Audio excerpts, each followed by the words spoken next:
शिवाभ्याम नमः।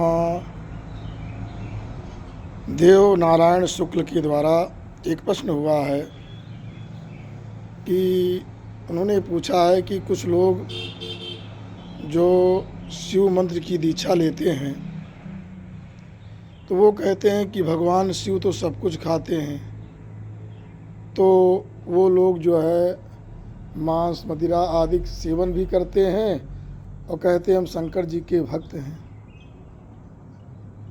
तो उन्होंने ये पूछा है कि क्या शंकर जी ये सब मांस मदिरा का सेवन करते हैं, ऐसा क्या कारण है जो ऐसे लोग शिव जी दीक्षा ले लेते हैं, क्या इसमें रहस्य है? तो मैं बताना चाहता हूँ कि जो शिव दीक्षा है ये जो है बहुत ही सात्विकी दीक्षा है। कहीं भी शिव पुराण पूरा शिव पुराण पढ़ लीजिए और कहीं भी ऐसा नहीं आया है कि जो शिव जी का उपासक हो, भक्त हो, उसे मांस मदिरा का सेवन करना चाहिए या जो भी निषिद्ध पदार्थ हैं, लहसुन प्याज गाजर, इन सब का निषेध होता है शिव दीक्षा में। ये नहीं कि शिव दीक्षा जो है कोई भी ले ले, ऐसा नहीं है। अरे शिव जी के उपासक भगवान श्री राम जी थे। लिंग थाप विधिवत कर पूजा, रामेश्वरम की स्थापना किया, भगवान शिव के प्रसाद को ग्रहण किया, भगवान शिव की कृपा प्राप्त किया है।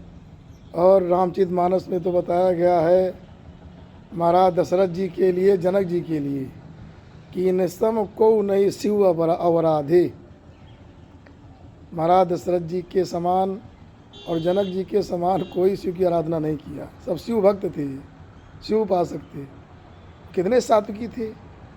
वास्तविक शिव भक्त जो होते हैं परम सात्विकी होते हैं। मांस मदिरा लहसुन प्याज गाजर आदि जो भी निश्चित पदार्थ हैं सबका त्याग करते हैं।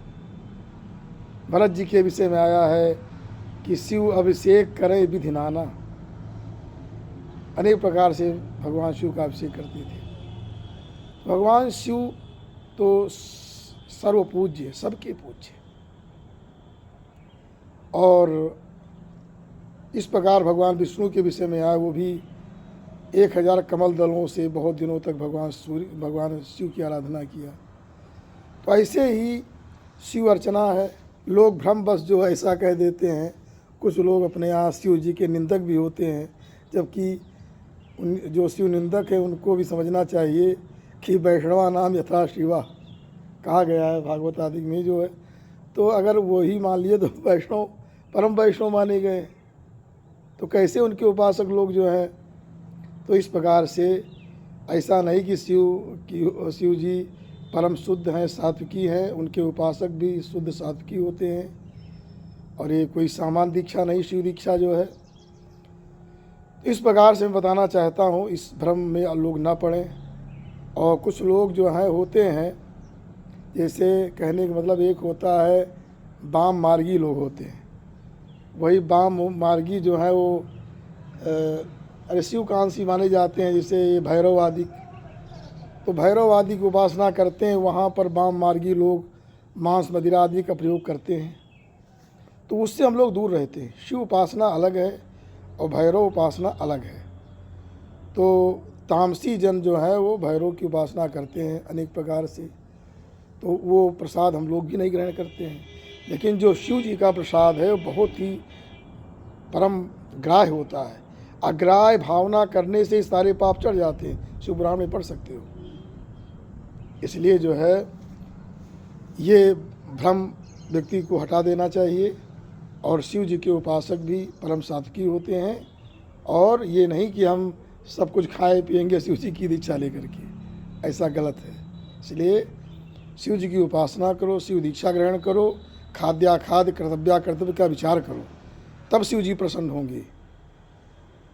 लेकिन आजकल भी जो कुछ साधु संत भी जो हैं, जो वाम मार्गी हैं, वाम मार्गी उपासना है, जो जिनके यहाँ ये सब चलता है, पंचमकार आदि चलता है, वो लोग भी इस समय मदिरा का समर्थन करेंगे, गोहत्या का समर्थन करेंगे, और भी जितना स्त्रियों के व्यभिचार का समर्थन करेंगे। बताओ क्या समय आ गया है कि विवाह। तो हम चर्चा पहले कई भी कर चुके हैं। तो ऐसे जो वाम मार्गी लोग हैं, पंचमकार वाले, वो सब आज भी कि सब समर्थन कर रहे हैं, समलैंगिक का समर्थन करेंगे। तो उनको छोड़िए, वो वाम मार्गी हैं, वो हमारे वैदिक मार्ग से बहिष्कृत हैं। आप वैदिक मार्ग के अनुसार चलिए, शिव जी की उपासना करिए, आपका कल्याण होगा। शिव माने कल्याण है। शिव जो है सबको विश्राम देते हैं। सायत इति शिवा, जो सबको विश्राम दे, शयन करावे है। तो ये जो है विश्राम देने वाले भगवान शिव है, इनकी आराधना करो। इति सम।